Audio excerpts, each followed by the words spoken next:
Mengenal negara-negara ASEAN. Letak geografis negara-negara ASEAN. ASEAN merupakan organisasi internasional yang menaungi negara di kawasan Asia Tenggara. Kawasan ini kondang dengan bentang alam yang sangat menawan. Letak geografis ASEAN berada di antara dua samudra, yakni Hindia dan Pasifik, serta dua benua yaitu Asia dan Australia. Ada 10 negara yang masuk sebagai anggota ASEAN, yakni Singapura, Malaysia, Indonesia, Filipina, Brunei Darussalam, Thailand, Vietnam, Laos, Myanmar, dan Kamboja.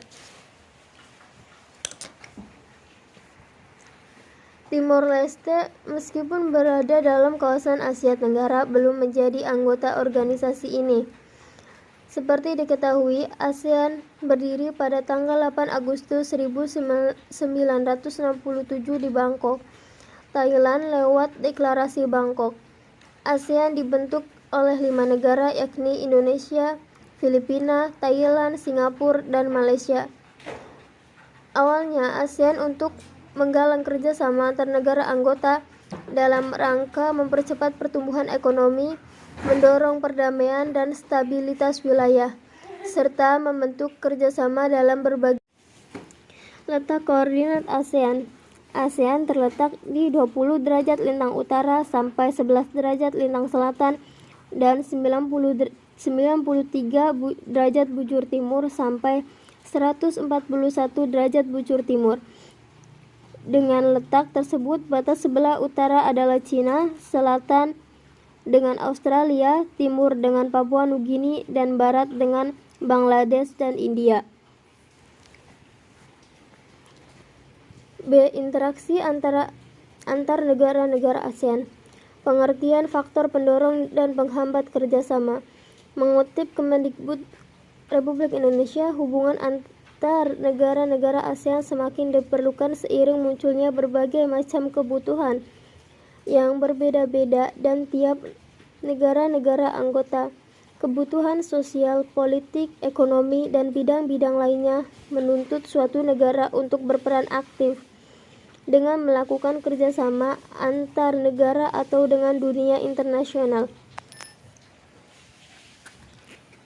Organisasi internasional dibentuk untuk mengatasi dan meminimalisasi masalah yang dapat timbul dari interaksi antar negara dalam berbagai bidang. ASEAN, Association of Southeast Asian Nation, adalah salah satu organisasi internasional yang bersifat kawasan atau region, tempatnya di kawasan Asia Tenggara.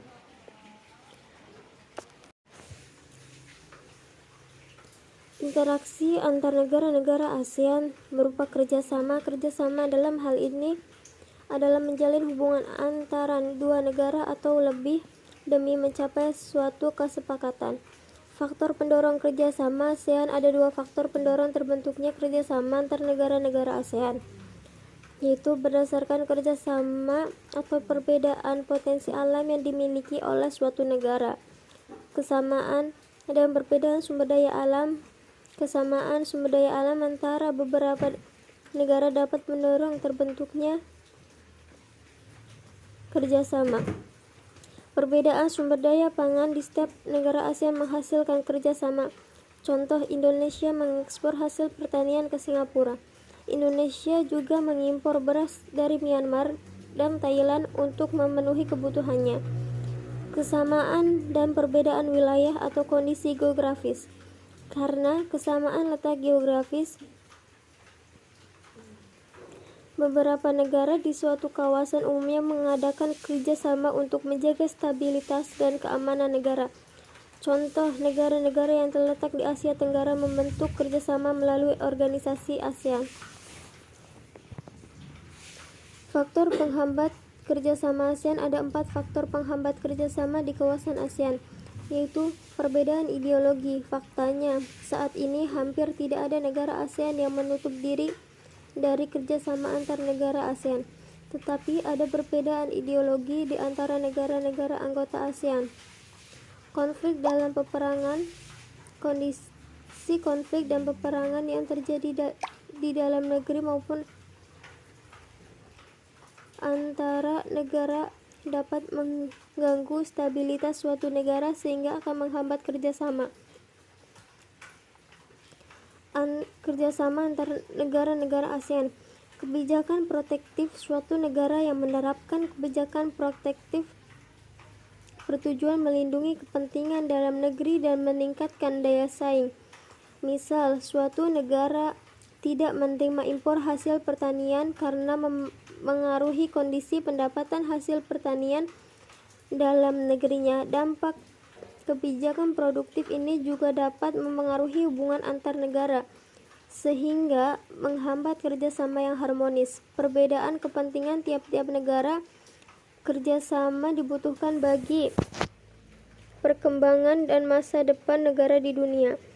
Tetapi dalam kerjasama antar negara, tiap-tiap negara memiliki kepentingan yang berbeda. Perbedaan ini dapat menjadi salah satu penghambat kerjasama yang harmonis. Bentuk-bentuk kerjasama sosial, politik, budaya, pendidikan, dan perkembangannya. Bentuk-bentuk kerjasama di bidang sosial dan budaya.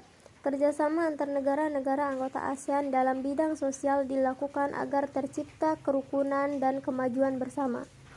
Setiap negara anggota ASEAN diminta berperan aktif dan ikut serta dalam upaya kerjasama untuk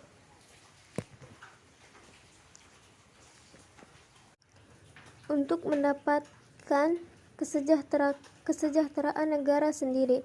Kerjasama dalam bidang sosial dan budaya dilaksanakan oleh COCD, Commit on Social Development. Beberapa bentuk kerjasama di bidang sosial di negara-negara anggota ASEAN antara lain pertukaran budaya dan seni seperti Festival Film ASEAN, peningkatan kesejahteraan, pengembangan SDM, penandatanganan kesepakatan bersama di bidang peristiwa ASEAN atau ASEAN Tourism Agreement atau ITIA. Penyelenggaraan pesta olahraga 2 tahun sekali melalui SEA Games, menanggulangi masalah-masalah perkembangan pendudukan dengan bekerja sama dengan badan-badan internasional yang membantu kepada kaum wanita dan pemuda dalam usaha-usaha pembangunan, serta di bidang pembangunan sosial dengan menekankan kesejahteraan golongan berpendapatan rendah, perluasan kesempatan, serta pembayaran upah yang wajar. Yang kedua, bidang kerjasama di bidang politik dan keamanan. Kerjasama politik ini bertujuan untuk mencapai keamanan, stabilitas, dan perdamaian antar negara di ASEAN.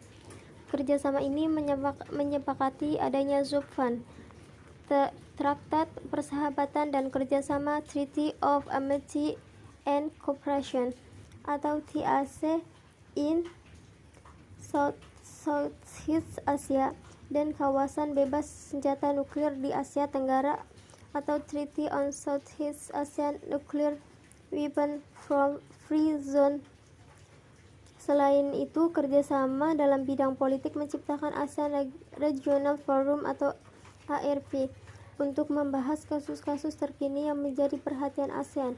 Beberapa contoh nyata kerjasama politik dan keamanan adalah kerjasama di bidang hukum, bidang migrasi, dan kekonsuleran, serta kelembagaan antar parlemen. Yang selanjutnya itu bentuk kerjasama di bidang pendidikan. Kerjasama bilateral maupun multilateral di bidang pendidikan terus dilakukan oleh negara-negara ASEAN demi tercapainya tujuan meningkatkan kualitas pendidikan di Asia Tenggara dan meningkatnya daya saing internasional. Contoh bentuk kerjasama negara-negara ASEAN dalam bidang pendidikan: ASEAN Council of Teachers Conference di Sanur dan Pasar Sabtu 8 Desember 2012 dengan tema ASEAN Community 2015 Teacher Professionalism for Quality Education and Humanity.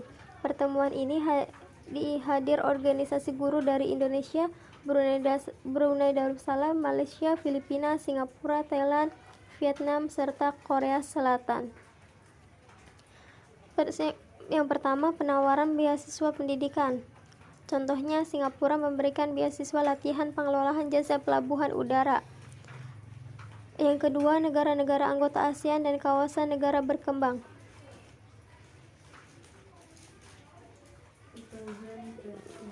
Yang kedua, negara-negara ASEAN memanfaatkan beasiswa untuk belajar di berbagai universitas di negara-negara ASEAN dan Jepang atas biaya yang diberikan oleh ASEAN atau Japan Scholarship Fund. Yang ketiga, olimpiade di bidang pendidikan sering diadakan pada taraf regional Asia Tenggara. Misal, Pertamina menyelenggarakan Olimpiade Sains Nasional atau OSN.